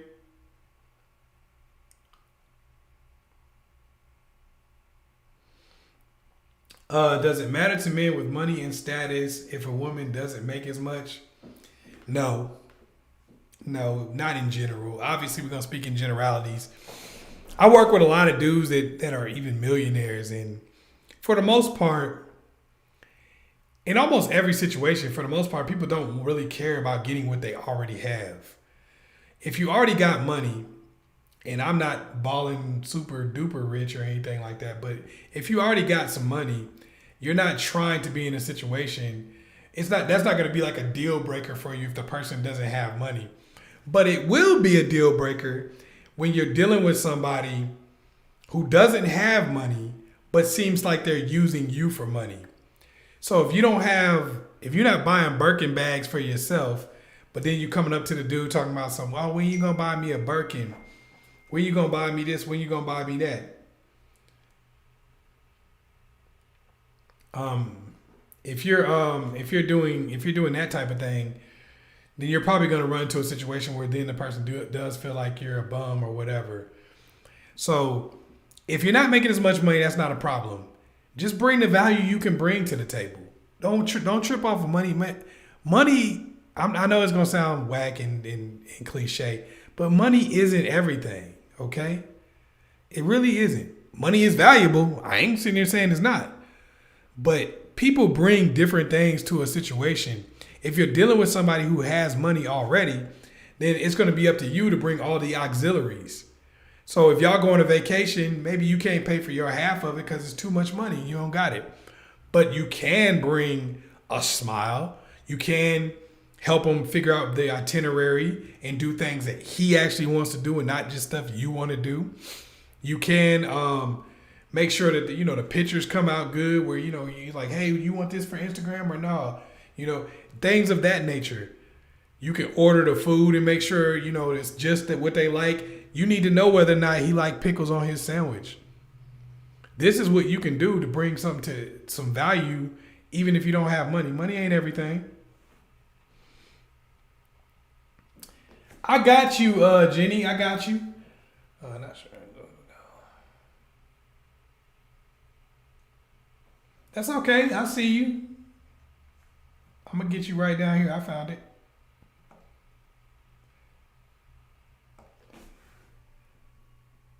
Okay, let's see. Most of all, thank you for all you do, all the wisdom and realness you share. Okay, yours is one of my favorite YouTube channels. Thank you for being awesome. Did you have another question that you have? Thank you, Jenny. Did you have another question is it Jeannie? I be messing up names, bruh. Because I don't like to wear my contacts all the time. I'm not 100% correctable up to 2020. I'm going to be real with you. My eyes ain't the king that I wish they were. Okay, I got you. Do you think a man not being open to marriage mean that he's really not serious about you? We've been together for some time. I feel like we both have a genuine regard for each other. I'm 42. He's 47. Uh, a lot of people will sit here and try to make a blanket. Yes, he's not serious about you. Do you have a serious relationship? Is what I would say. Are you building things together? Do you live together? Uh, do y'all have dreams and goals and aspirations that y'all are working towards together? If that's the case, then y'all already have a serious relationship. Just because somebody told you they don't have any interest in marriage also doesn't mean that they never will change their mind. People change their mind every single day. What you got to do is build the relationship, because this is where I look at a lot of women struggle. This is what I look at a lot of women struggle with. A lot of women struggle with the concept of benefiting from the current relationship. It's like, I didn't get married, and all my little friends tell me that if I didn't get married, my relationship was pointless. I personally talk to women. This is real, man. I talk to women who will get a car, a house, get a business, get student loans paid off. And you know it's hard to pay off student loans. We'll get student and be like, oh, well, he wasted my time, or oh, I didn't get married, so this was a waste of time. What are you talking about? What else was you gonna be doing with your time? You probably wasn't even gonna have them student loans paid off. Your credit score just went up 70 points. Come on. I'm saying it can be a serious. The relationship is as serious as it is. Don't worry so much about the future. Look at what you're doing currently, because this is why people get married to such messed up people. All they worry about is whether they get a ring on their finger or not. They're not looking at the actual relationship and what value that's bringing to their life. That's the most important thing. There are people married to people who don't do anything for them. There are people married to people who don't, who aren't making their lives any better. Real talk. So, make sure that if you're in a relationship with somebody, it's not about the money. It's not about the ring. It's about the real connection and what you're doing. Okay, I'm going to try to work my way back through a little bit before I sign off. For people who want their question answered, get in that super chat, because otherwise I'm just going to try to roll through and get whoever I get.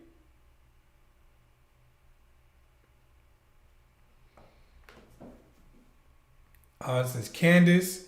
To refrain from being desperate, shouldn't women respond to men if they are booked with dates, or that she is, a long line of men waiting to make herself more presentable when men did. Look, yeah, basically what she asked is, in order to not be desperate, should women still take dates, basically? Or should they refrain from taking dates while they're talking to somebody or dealing with somebody or whatever? Look, if you're going out on dates, you need to keep taking dates until you find somebody that is reciprocating and y'all got something y'all really built together.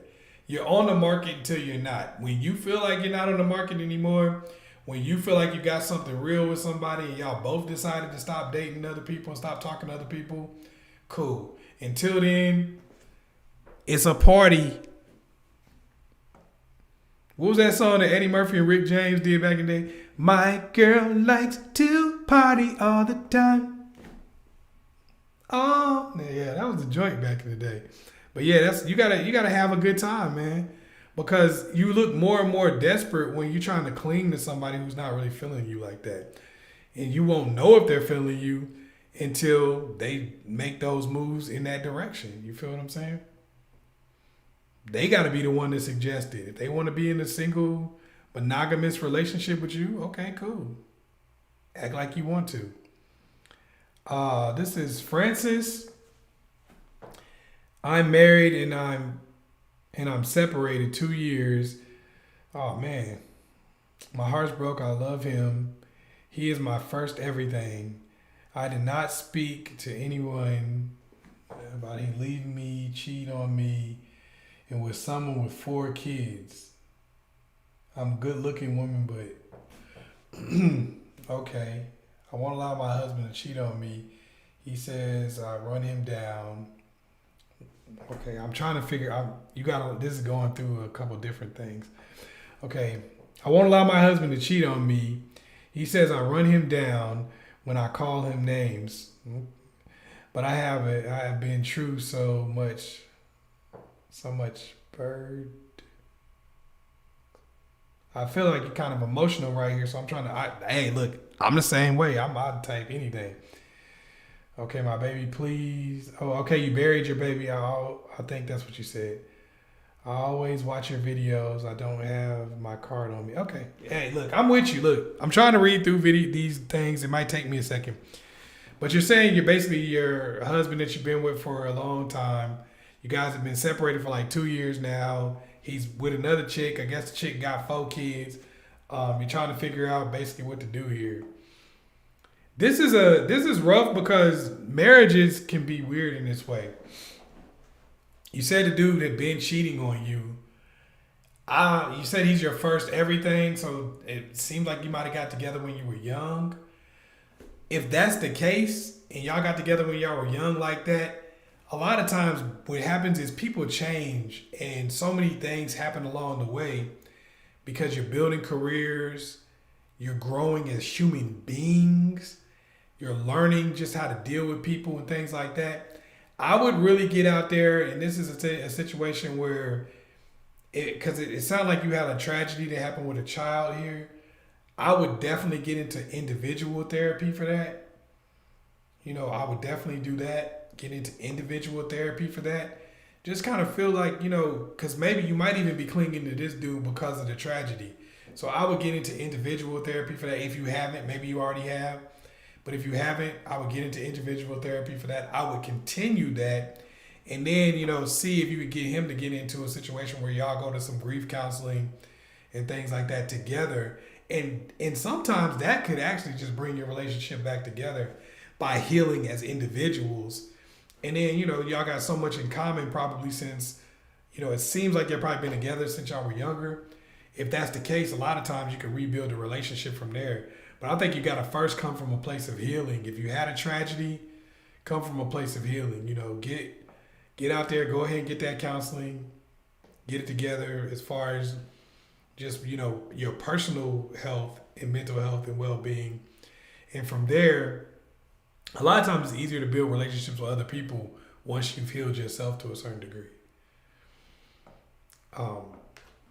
That's in your specific situation with him. Because you're already married anyway, so I think if you can go to therapy, if you can get him to go to like a couples thing or go to some type of situation where y'all go to grief counseling together, I think that could really help. Now, I don't know what his situation is with the chick with the 4 kids. Maybe he may not want to do it because he's with her, but I would still focus on my situation even if he doesn't want to. You feel me?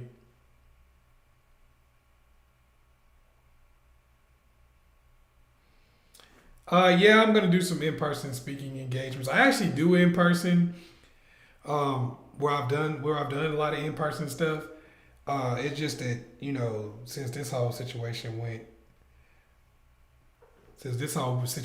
the way it did, with the sickness out here, a lot of stuff closed down. But it's reopening. The world's getting back up again, and I'll start doing more the streams where I basically bring y'all in, where y'all can ask me questions and stuff like that. If you go to the ChazzEllis.com, you'll see actually some footage of the old ones I did. One of them was Settling for Success. There's a few of them that I actually did live. Where people were actually in the room and they asked me questions and we interacted. I definitely want to do that again. All right, I got a few more minutes on here, so if you got anything, try to hit these super chats. Yeah, y'all remember that song, Eddie Murphy and Rick James? Hey, Eddie Murphy done had a couple hits. I just want to put that out there. Eddie Murphy is one of the most talented people in the world. How can you widen your friend circle? One of the best ways to widen your friend circle is, because technology is just amazing now, you can get in groups. That'll help you widen your virtual friend circle. Also, join clubs in real life. Join whatever it is you like to do. Like if you like to play tennis, if you like to play golf, you can join that. If you like to swim, join a rec center. Go swim. Start swimming. Whatever it is you like to do, take your interest and use that to widen your group. So then you can be around people who are more like yourself, who have similar interests, and you can have, you can build more friends that way. And if your circle, like say where you are, your neighborhood or something is booty. Now, I don't know where you live or anything like that, but say it's booty. A lot of times your interest can help you get out of your area if you're not going to be around high quality people. Because sometimes maybe people and they're bums. You feel what I'm saying? So. Oh, no problem, Jenny.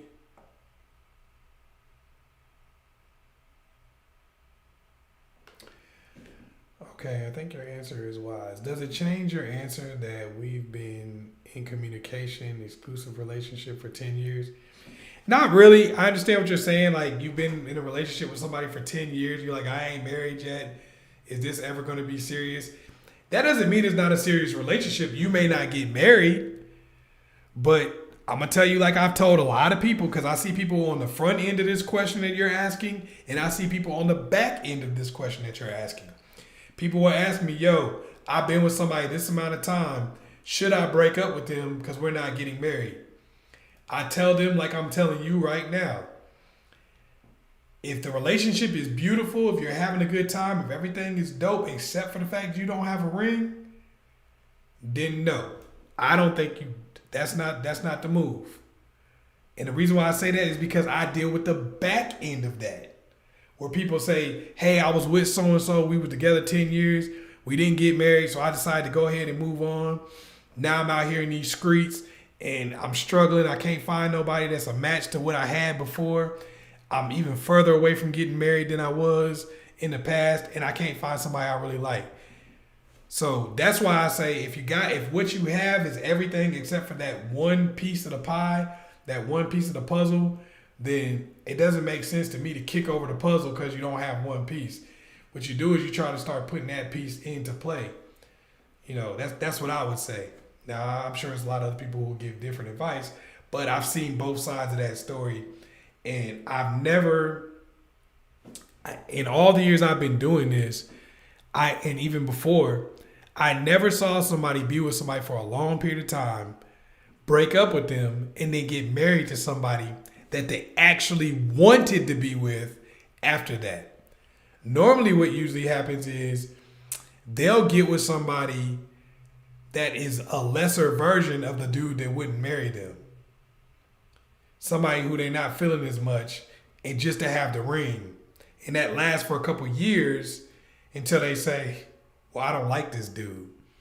And then, usually that relationship breaks up, or it's just miserable and it stays together out of convenience. So if you can make it work, if you like this person, if y'all love each other, if the relationship is beautiful, then I would say try to keep working with it. If you don't like the person anyway, or if they're not treating you right, and that's why you don't feel like it's serious, if that's the case, I'm gonna keep it a buck. If it's not something you really like, if it's not something you really want to be involved in, this may probably don't apply to you as much, but if it does apply to somebody else out there, why would you try to marry him? Keep it moving. Because I see a lot of women who will do this. They'll tell me all the bad things about somebody they're in a relationship with and be like, and he won't marry me. He shouldn't. You shouldn't get married. Y'all should break up. Y'all have no reason to business even being together. But you want that wedding ring so bad, you'll marry anybody. Yeah, Eddie Murphy did do a song with Michael Jackson. Dang, what was that? What's up with you? What's up? That song. What's up? What's up? What's up with you? I remember that song. Yeah. Eddie had a few hits. That's what I'm trying to say. Eddie had a few hits. People don't give him credit. But that was like 80s and 90s. I think you saw a lot more actors and people like that. Like, remember David Hasselhoff was popping like overseas for a while? I think I think you saw a little bit more of the crossover from actor to musician. I ain't talking about Jamie Foxx. I'm talking about everybody else. Because Jamie Foxx, apparently, he killed that crossover.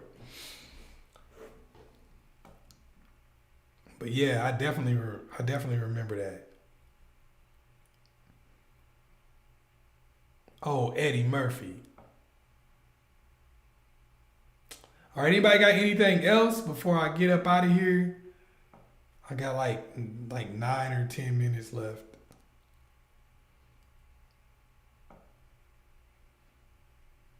But if y'all ain't got nothing else, I'll just close out.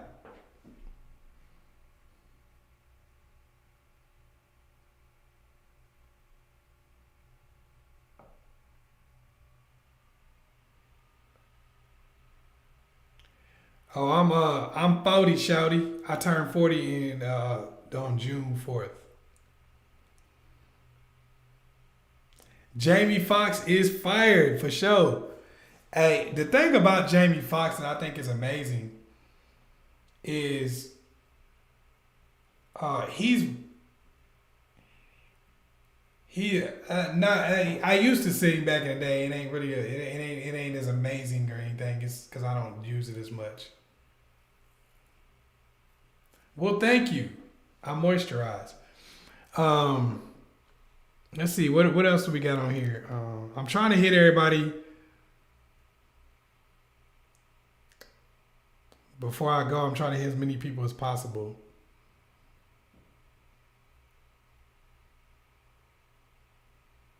Which ain't gonna be super easy for me, cause okay, dating an ex-friend. Dang. Yeah, I think you can date an ex-friend. You know, I don't think there's a problem with that. Are you saying a friend's ex, or dating an ex-friend? Because if when you dating a friend's ex, that can go totally different. Oh, so you're saying dating an ex-homeboy? Why are they an ex-homeboy? That's the only thing I'm trying to figure out. Well, how did they become an ex-homeboy? It depends on why they became an ex-homeboy, because it takes a lot to become an ex-friend. You know what I mean? It takes a lot to become an ex-friend. Normally, you had to really mess up to become an ex-friend.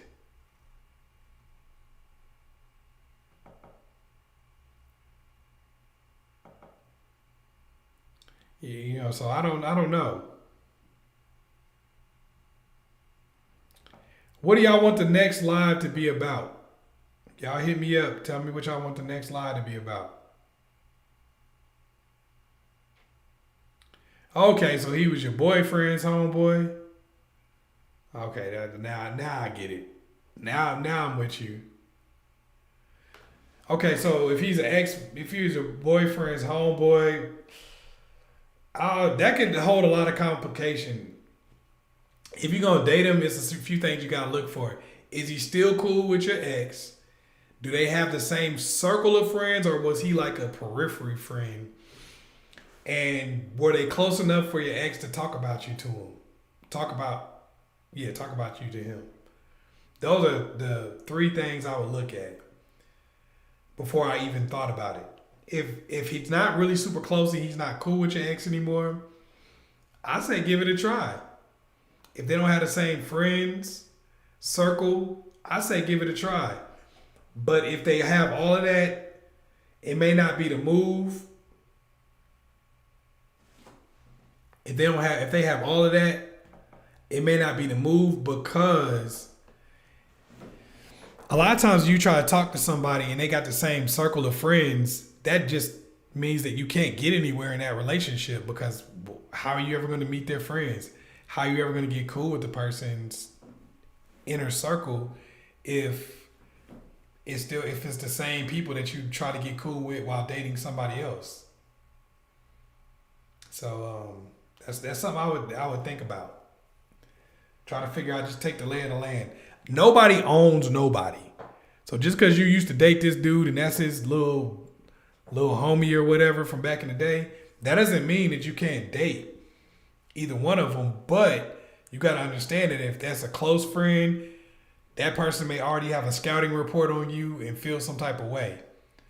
Also, you got to realize if they got a same friends group, then if the longer the relationship goes on and the stronger it gets, the more you get. So you say don't have the same circle of friends. Well, then, it may be able to work out. But if they did have the same circle of friends, I'd say probably not. That's what I would say. Probably not. Just to be 100% real with you. Okay, I'm reading some of these. I'm gonna try to cover these in my next live. I got 5 minutes left. If somebody want to try to hit a question that's not ridiculously long, that because I can usually hit something within 5 minutes. You're welcome. No problem. No problem.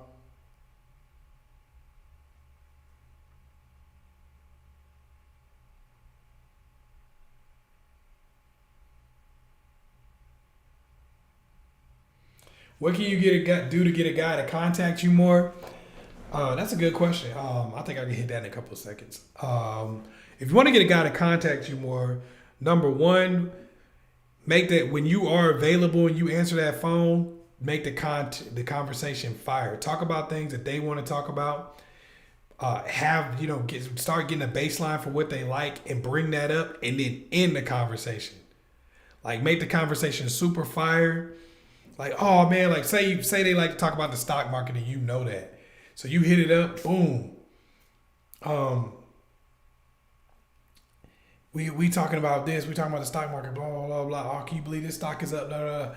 When the conversation is going, it's real fire, and you really loving it, and you like, oh man, we had a good time talking. Then you say, okay, well, I'm gonna let you go because I got, I got to do this, that, and the other.